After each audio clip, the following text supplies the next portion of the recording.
Mesdames et messieurs, bonsoir et bienvenue dans cette édition d'information. Tout de suite, le sommaire. Les fidèles musulmans de Guinée, à l'image de ceux d'autres pays du monde, ont célébré la fête de Ramadan ce dimanche 30 mars 2025. Une célébration intervenue après 29 jours de jeûne. Dans leur belle tenue, les fidèles ont prié l'Eid el-Fitr dans la ferveur ici à Conakry. Cette célébration arrive dans une conjoncture économique difficile pour beaucoup de Guinéens qui ont eu du mal à offrir des habits à leurs enfants. Condamné en 2024 à une lourde peine de prison dans l'affaire du massacre du 28 septembre 2009, l'ancien président du CNDD, Moussa Dadis Camara, a bénéficié d'une grâce présidentielle. L'annonce a été faite à travers un décret lu à la télévision nationale dans la nuit de vendredi à samedi 29 mars 2025. 24 heures avant, un autre décret annonçait également l'indemnisation des victimes du massacre. Reportage à suivre. Promesse électorale, le président Mamadi Doumbouya avait annoncé la convocation du corps électoral pour un référendum au premier trimestre 2025.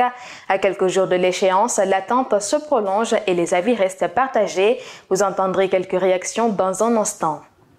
Et puis pour notre reportage de la semaine, nous irons à la rencontre de Fodé Camara, un artisan installé en banlieue de Conakry qui transforme les déchets plastiques en sacs à dos et accessoires. Une initiative écologique et innovante que nous vous ferons découvrir dans cette édition. C'est tout pour le sommaire.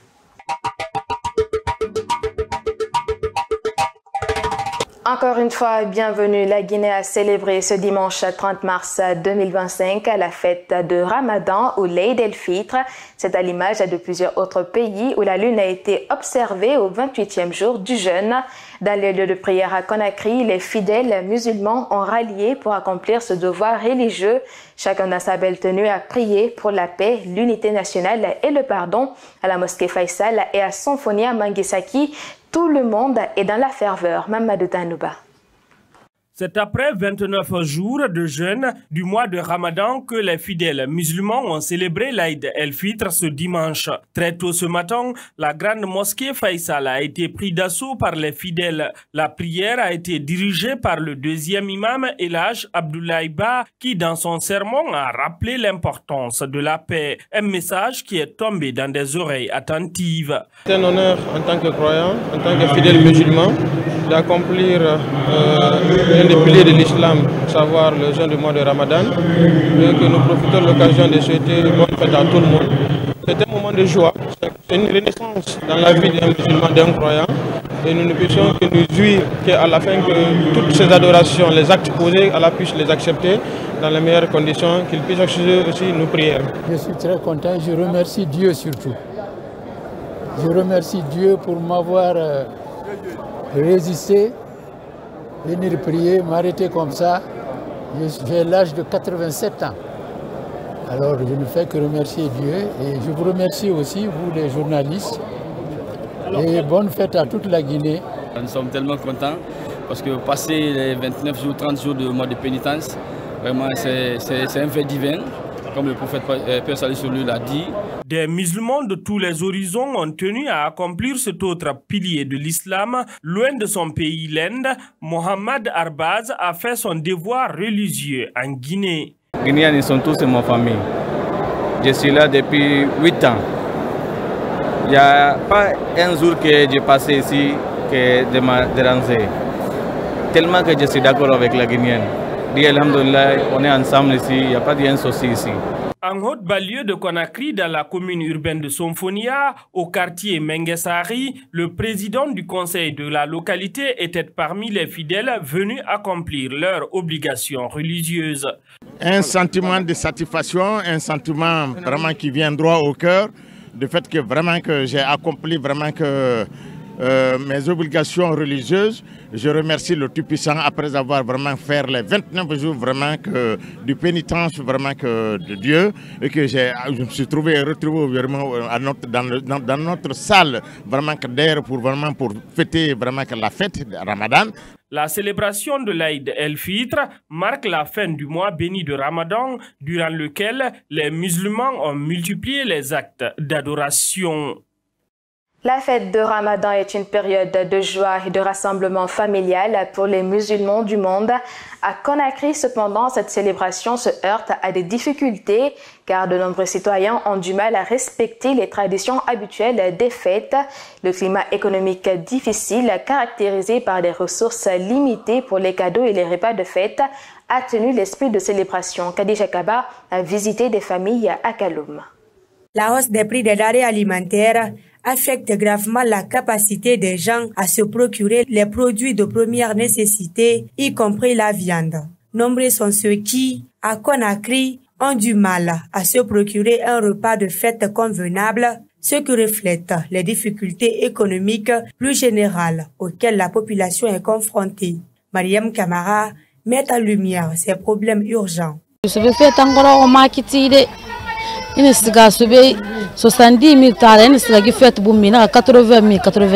Les prix de la viande ont flambé pendant les fêtes de fin d'année. Le kilo se vendant aujourd'hui entre 80 et 85 000 francs guinéens au lieu de 70 000 francs habituels. De nombreuses familles ne consomment pas de viande régulièrement, mais cette hausse des prix pendant les fêtes représente un défi pour les personnes dont le budget est serré et qui souhaitent prendre des repas traditionnels ensemble. Les vendeurs doivent tenir compte de ces difficultés lorsqu'ils fixent leurs prix.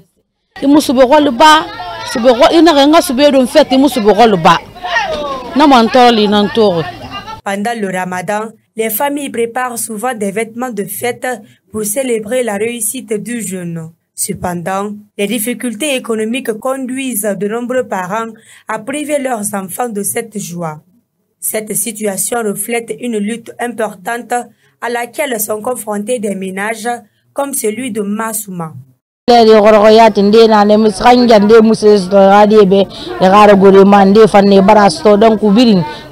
situation économique du pays est difficile. De nombreuses familles n'ont pas encore pu acheter de vêtements de fête pour leurs enfants en raison des prix élevés du marché, ce qui entraîne des difficultés considérables, en particulier pour les femmes.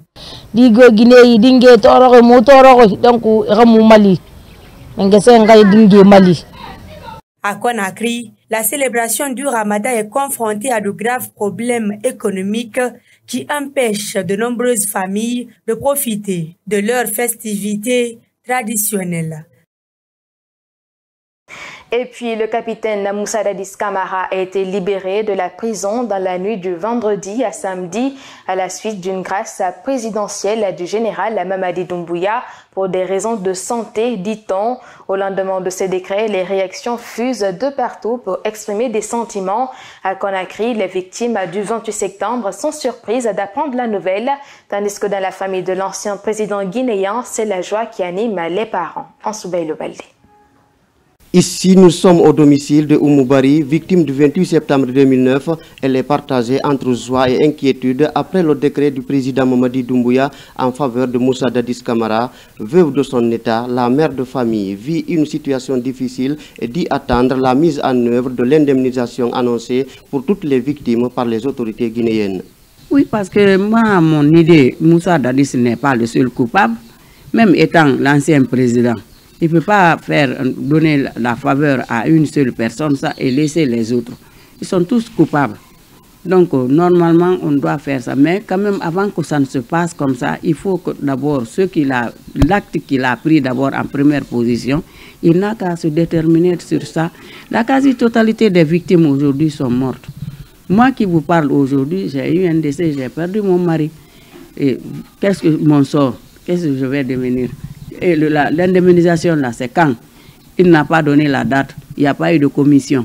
Donc, si vraiment c'est à la bouche comme ça, ou bien le papier, je sais qu'ici, en Guinée, quand on signe un papier, il y a d'autres aussi qui sont capables de l'enlever. Donc, le président n'a qu'à prendre ses actes, son bâton de pèlerin, toujours comme il s'est engagé pour faire quand même la lumière sur les violences, il n'a qu'à quand même réaliser cet acte. Au domicile de Moussa Dadis Camara de Lambaye, c'est la joie qui anime les parents, amis et connaissances. Les danses musicales sont au rendez-vous. C'est à la suite de la grâce présidentielle qui est accordée à l'ancien président guinéen par le général Mamadi Doumbouya. J'étais assise dans mon salon, toute surprise. je m'attendais à rien du tout, parce que hier j'étais avec mon papa, j'ai passé la soirée avec lui, on a partagé plein de choses, on était contents, je rentre chez moi à 20 h, après le journal, j'ai même pas suivi le journal, je vois, on me fait que m'appeler, et on me dit que non, voilà, la grâce est là. C'était merveilleux, j'ai juste rendu gloire à Dieu, j'ai dit Seigneur, merci, tu l'as fait. Car tu nous as promis, tu l'as dit oui, que oui, notre papa il va sortir. On avait la foi, on est resté dans la foi. Et on n'était pas étonnés parce qu'on savait que notre Dieu que nous servons allait agir. Non, je suis tellement content. Je remercie Mamadou Doumbouya d'abord. Et je fais garde-boue avec lui. Oui, je suis là même. Garde-boue avec lui, oui. Mon frère. Je suis tellement content. Je n'ai pas étrié, mais je vais me débrouiller quand même pour parler un peu aujourd'hui. Ouais. Doumbouya, je suis avec lui. Oui. Forêt, j'ai donné même à Doumbouya, on va aller. Pour rappel, Moussa Dadis Camara avait été condamné à 20 ans de prison par le tribunal criminel de Dixine le 31 juillet 2024. Restons avec ce dossier. 48 heures auparavant, l'indemnisation des victimes du massacre du 28 septembre 2009 avait été annoncée dans un autre décret du président. Une annonce qui a suscité beaucoup d'espoir chez les victimes qui attendent impatiemment la réparation des dommages causés à leur encontre.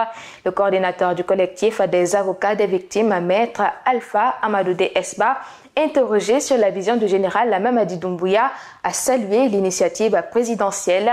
Il avait tout de même prévenu contre toute éventualité de grâce accordée aux coupables. Kadisha Kaba et Ansoubel Baldé l'ont rencontré à cet effet. C'est un offre de soulagement pour les victimes du massacre du 28 septembre 2009 d'apprendre la prise en charge de leurs frais d'indemnisation par l'État guinéen. C'est ce qu'a déclaré Maître Alpha Amadoudé Esba, coordinateur du collectif d'avocats chargés pour leur défense. Selon lui, c'est une bataille judiciaire qui a enfin abouti. Beaucoup de soulagement au niveau des victimes parce qu'elles attendent depuis plusieurs années, depuis 15 ans que ça dure. Aujourd'hui, il y a un espoir qui renaît à travers cette décision administrative de notre gouvernement. Et donc, nous attendons que cette mesure soit appliquée puisque le décret, il faut qu'il y ait des textes d'application, que les structures qui doivent justement procéder à cette indemnisation soit créée afin que très rapidement que le fonds d'indemnisation qui a été créé depuis longtemps soit alimenté à travers les fonds qui vont provenir du budget national et que tout ce processus-là doit être conduit à son terme le plus tôt que possible. Cependant, l'avocat reste prudent.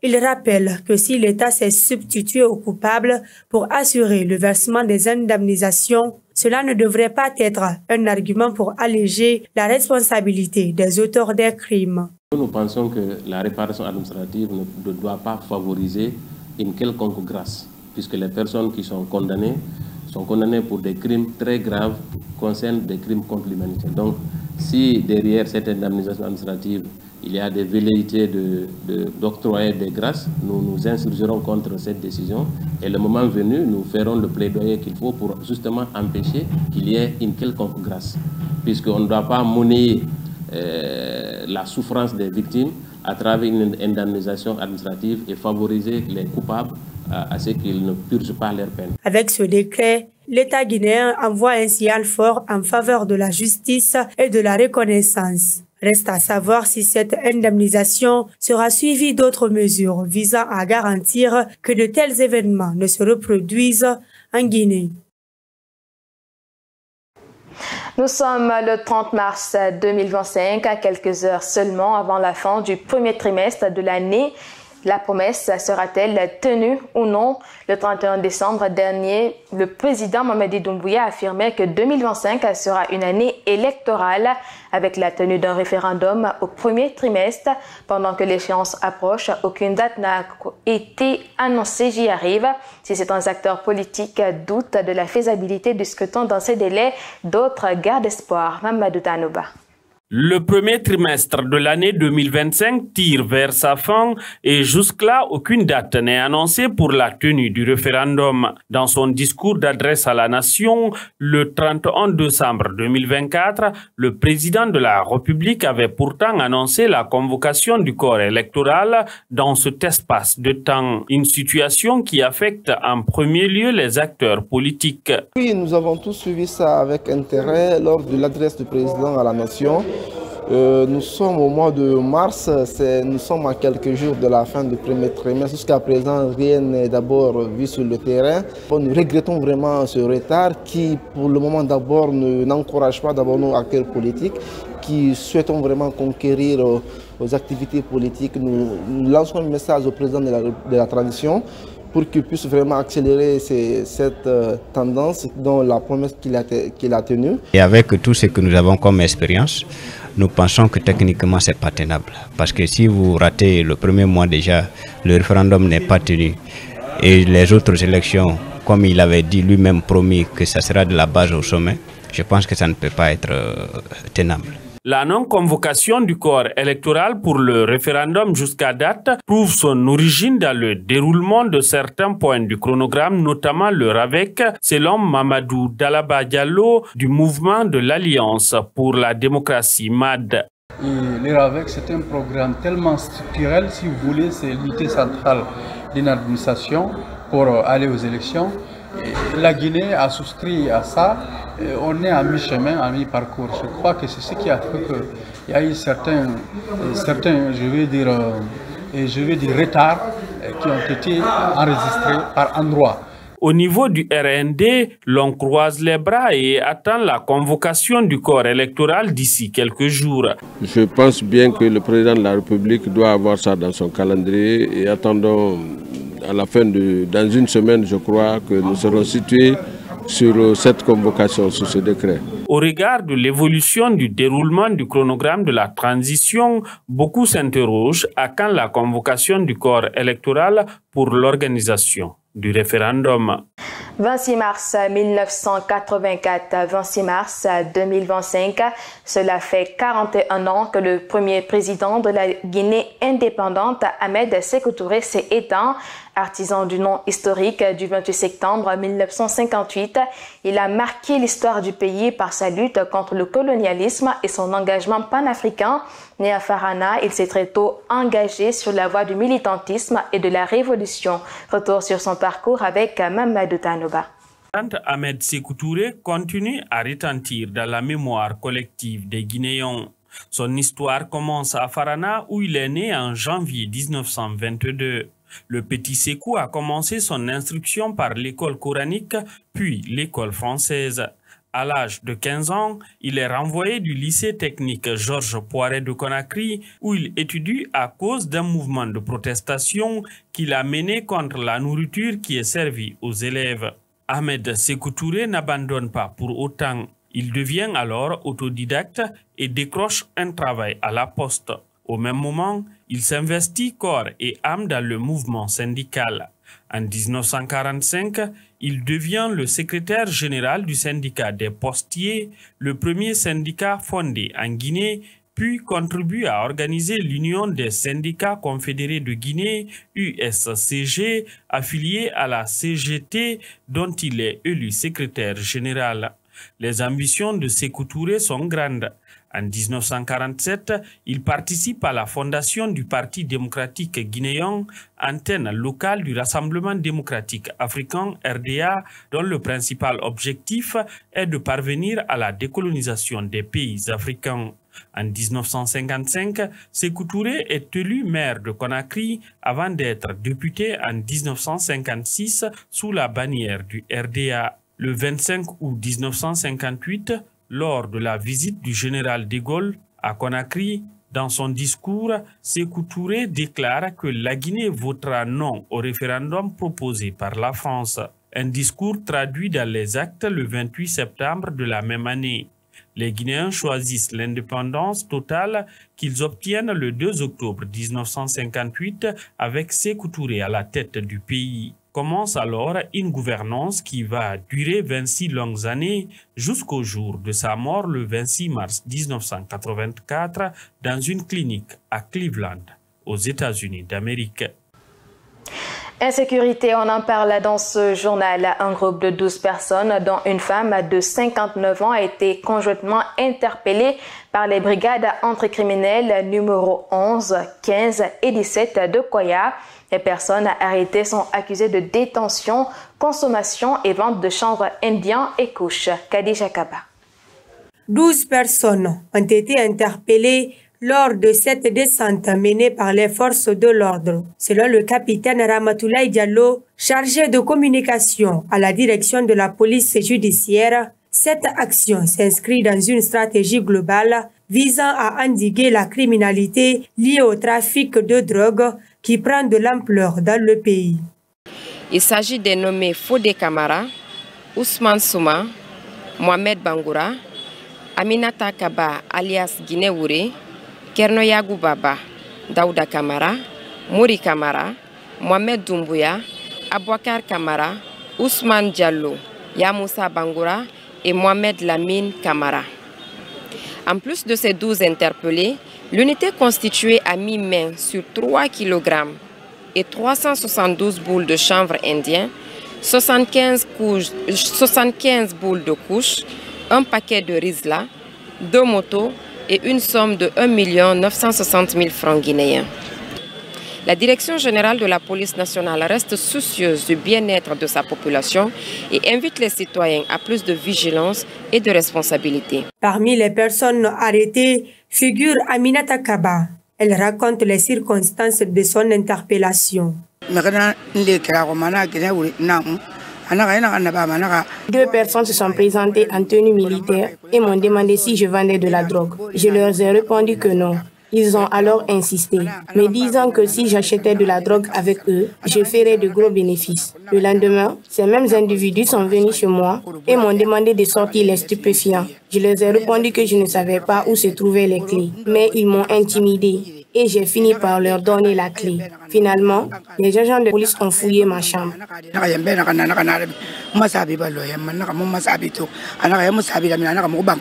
Dans le cadre de sa lutte contre le banditisme en Guinée, la Direction générale de la police judiciaire appelle la population à plus de vigilance et de collaboration dans la lutte contre le banditisme. En attendant les conclusions de l'enquête, les suspects ont été placés en garde à vue au commissariat central de Koya. Justement, il n'est pas rare de voir sur les réseaux sociaux des vidéos et photos de présumés voleurs qui sont passés à tabac, parfois ensanglantés. Ces actes sont prévus et punis par la loi. Reportage à Mamadou Tanouba. Ces derniers temps, des citoyens se plaisent à infliger des coups et blessures à des présumés voleurs.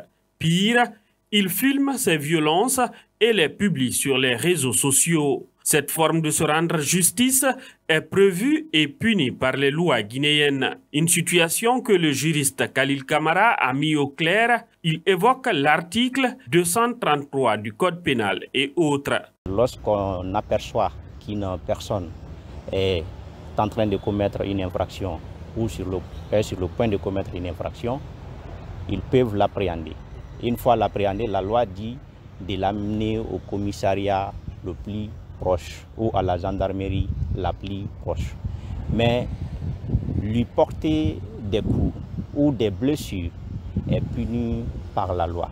Et conformément aux articles 233 et suivants, il faut dire clairement que ces personnes-là peuvent être poursuivies pour coups et blessures volontaires. Au cas où le présumé voleur venait à succomber à ces blessures et coups qui lui ont été infligés, ses parents peuvent porter plainte pour réclamer justice, soutient Khalil Kamara. C'est-à-dire que toute personne qui a été liée à à participer à la commission de ces infractions, notamment à ces coups et blessures, peuvent être poursuivis et les parents qui sont victimes peuvent être rétablis dans leurs droits. Ce juriste a tenu à rappeler que la loi sur la cybersécurité interdit la publication des vidéos contenant de la violence. Les violences sont à part condamnées par la loi, mais le fait aussi de publier ces vidéos contenant des violences, c'est fait aussi est condamné par la loi, indépendamment des violences qui ont été commises sur les lieux. Au niveau de la société civile, le développement de l'insécurité préoccupe les acteurs qui interpellent l'État à travers la justice, mais aussi les citoyens à ne pas se rendre justice. Ce n'est pas aux citoyens aussi de se rendre justice, parce que là, les citoyens même peuvent encore avoir des problèmes. avec la loi. Nous comprenons leur cri de cœur. Maintenant, ce que nous pouvons demander aux autorités, c'est de renforcer la sécurité de la population. Le phénomène de se rendre justice contre les présumés voleurs est devenu monnaie courante en Guinée. Je vous l'annonçais au sommaire, c'est un artisan au service de l'environnement. Face au défi de la pollution plastique, Fodé Camara prend des initiatives pour préserver l'environnement. Dans son petit atelier en banlieue de Conakry, il transforme les sachets plastiques en sacs et accessoires. Une démarche à la fois écologique et économique. C'est un reportage de Khadija Kaba. Au cœur de la capitale guinéenne, dans ce petit atelier, Fodé Camara œuvre chaque jour pour donner une nouvelle vie aux déchets plastiques. Grâce à son savoir-faire et sa créativité, il transforme les sachets en sacs à dos et en porte-monnaie, contribuant ainsi à la protection de l'environnement. Ce sachet plastique aujourd'hui, comme compte tenu de l'utilisation de ces sacs avec les citoyens, nos clients, en quelque sorte, il connaît déjà l'idéal de l'importance de ces plastiques. Parce que ces sacs à dos sont faits à base de plastique, alors on les sensibilise de ne plus jeter, car nous, on a besoin de ces matériels afin de produire les sacs.